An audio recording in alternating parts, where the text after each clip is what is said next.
Eric Ron is a battalion commander of, and I'm pretty sure he didn't get permission from his state to do it. Oh It's like it no. says, it's we the people. Okay.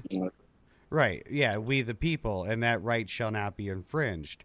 Now, I wasn't talking about the state as from a government stance. I was talking about the state, the citizens in it, which make it the state, which it is. You know what I'm talking about? Their nation, which is not necessarily America, but their actual state. okay, so you're talking about the people as a free A state. community, as a Oh, community. okay, okay. I got you. I got you. Okay, see, If you have the community being, they feel safer because that militia is there, and they're completely on a defensive stance and not an offensive stance towards something that doesn't necessarily threaten their freedom, right? If the people decide that they want this group protecting them, they should have all the right to do so. okay, alrighty. So, anyways, now the phone lines are open in case anything that was just said sparked your interest or make you want to call and comment. By all means, you are more than welcome. Our chat isn't working on our end. We reloaded it during the break and it's out. Okay, well, it's still working on on my end here. But anyways, number to call in is area code 507-216-7672. Again, area code 507-216-7672. Our Skype ID is the dot resistance 1775 against the dot resistance 1775. So, anyways, now let's kind of shift gears here. Go back to the Second Amendment and gun control if we can. Now, the Second Amendment obviously makes no mention of gun control or what types of weapons can be used or anything like that. However, now the DC v. Heller case, and I'm going to be referring a lot to this, which was a U.S. Supreme Court case back in 2008, 2009, depending on which source you look at. And basically, it affirmed that the American individuals have the right to keep and bear arms, and those arms are of common use of the time. However, it did go on to state that there were certain restrictions to the civilian population, meaning that we couldn't have military grade firearms available to the general public. So, in other words, we couldn't have bazookas or tanks or Nuclear warheads. right, nuclear warheads or anything like that. Because I mean, if let's be honest here. I mean, if we literally take the Second Amendment at its complete meaning in the Constitution and just take it for that, every American in the United States has a right to a nuclear warhead. And so I mean, so let me just ask you this, because I know the Second Amendment does not say anything about gun control, but should there be some kind of gun control out there? Because other people have talked about this isn't about guns. This is about mental health. This is about school safety. And stuff like that. And I want to kind of get the panel's opinion here on, do you believe there should be some form of gun control, and if so, what kind of gun control should there be in place? I don't know who wants. Any volunteers want to go first, or should I just pick a random? I'll put my neck on the block. Okay, all right, There Rick. should be any gun control, period.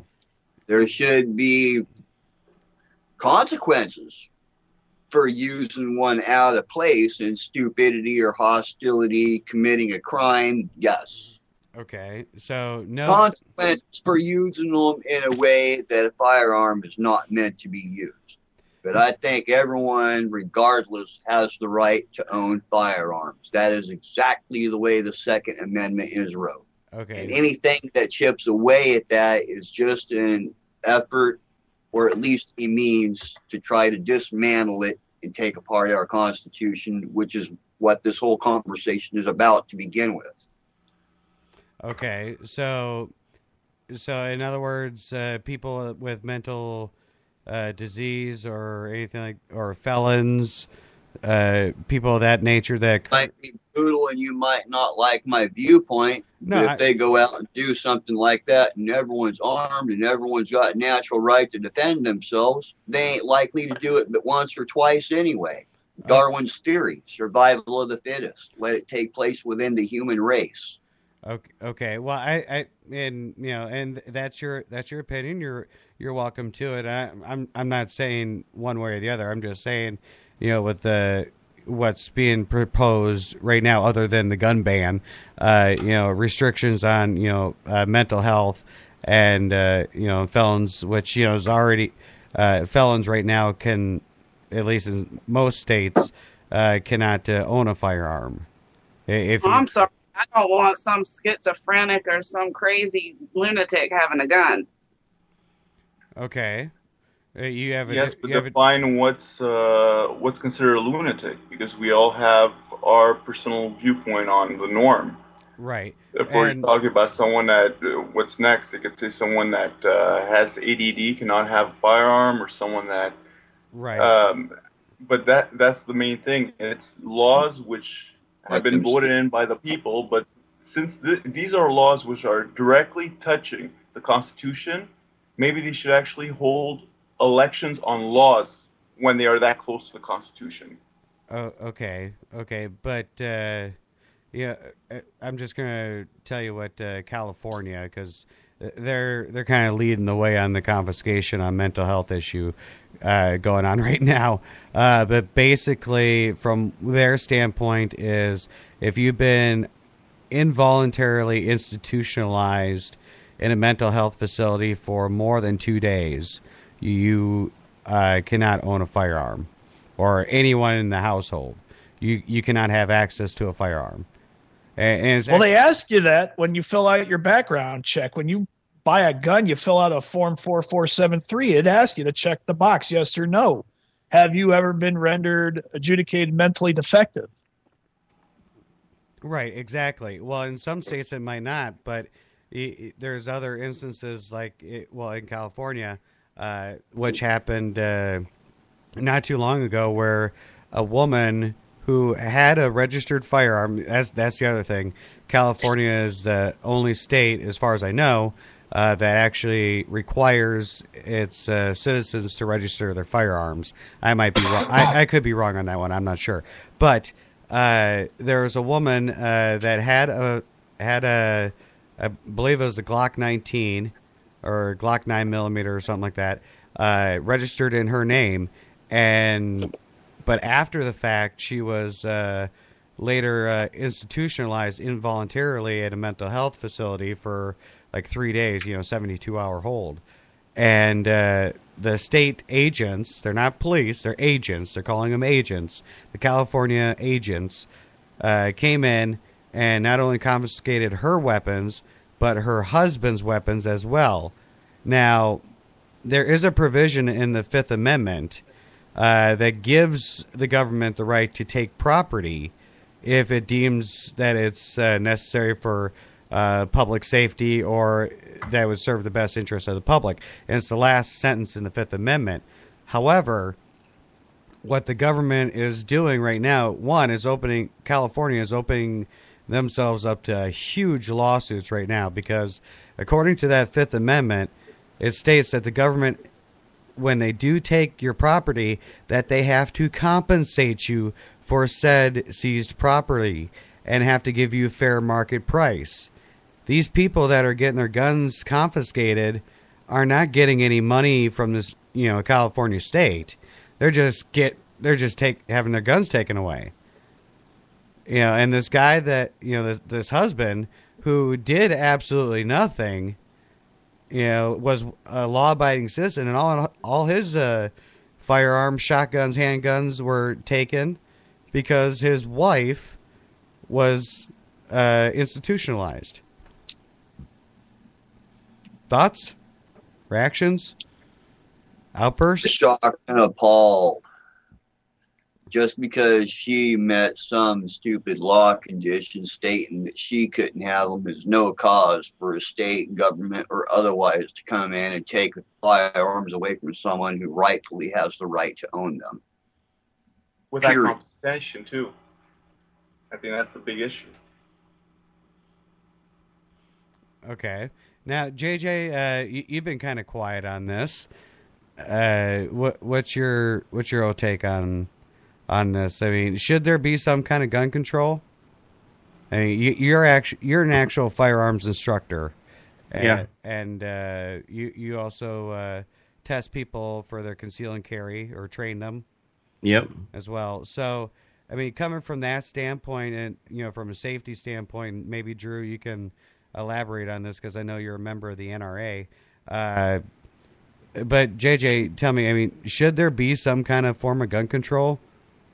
In my honest opinion, I don't care what kind of reform it is or what laws that need to be put in, as long as they're not taking anything away from what it is now. I could care less. If I have to register every one of my guns, I don't care. As long as I can use them lawfully like I do now. Okay. Do whatever you want. But you do know that... Agreed. But you do know that registration usually leads to confiscation. I mean, history has proven that to us time and time again. I mean, just last week, we played a clip, and I can play it again if for those of you that didn't hear it, of a Nazi survivor. Her name is Katie Worthman, I believe, and she actually talks about how things came to be in Nazi Germany. Do you guys want to hear the clip, or do you guys know what I'm talking about? Well, even saying that, I mean, I've heard the my story. pistol's registered. My rifles are registered. If a crime was committed with either one of those weapons, it's going to come back to me. So that's already being registered. Whoa. Okay, but you live in Minnesota, same as I do. Since when did it become law to register your firearms? When you buy them, it goes right to the state. A form goes to the state. They know you own it. So if that gun is ever involved in a crime, it's going to come right back to you. See, I was told that there was no registration. Yeah, it's small arms, just like the Brady bill. You have to do that 7-hour waiting period. Yeah, but they give you that license. You take that to a dealer. But the Brady bill expired in 2004. That gun is still going to be registered to you. But what if you bought it after 2004? It's still going to be registered. Okay. Every time you go buy a gun, it's going to be registered. Except, I believe, for shotguns, that I'm not quite sure on that one. But your assault rifles, your pistols, those will be sent to the state. The state will have record of it. So if that gun is ever found in a crime scene, boom, it's going right back to you. It's not like they have no idea who it belongs to. Okay, but I don't think that's what people are worried about when it comes to registration. I mean, like I said before, registration leads to confiscation. I mean, Hitler did it. Stalin did it. Was it Mao or something? All the dictators of the 20th century did this. I mean, they first banned the guns, then they forced registration, then they confiscated, and then they took over. I mean, that is what history has taught us. Well, there's no difference from what you're saying right now. My gun's registered. They know it belongs to me. If they can just look it up in whatever database that it is, they'll know that I own that gun. Okay. So yeah, but often they take advantage of the situation because I believe when they passed the registration bill in Canada, probably in the late 90s, they just said, everyone that owns a firearm, come and register it. We show up, like you said, a lot of them got seized, and to register it, it cost us a few $100 per firearm. Now, for a person that has a whole collection or a hunter, or we're talking about thousands, he might not be have the money at hand to register all these firearms. He'll have to get rid of them. Yeah, exactly.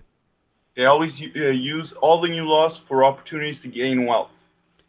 Right. Or, some,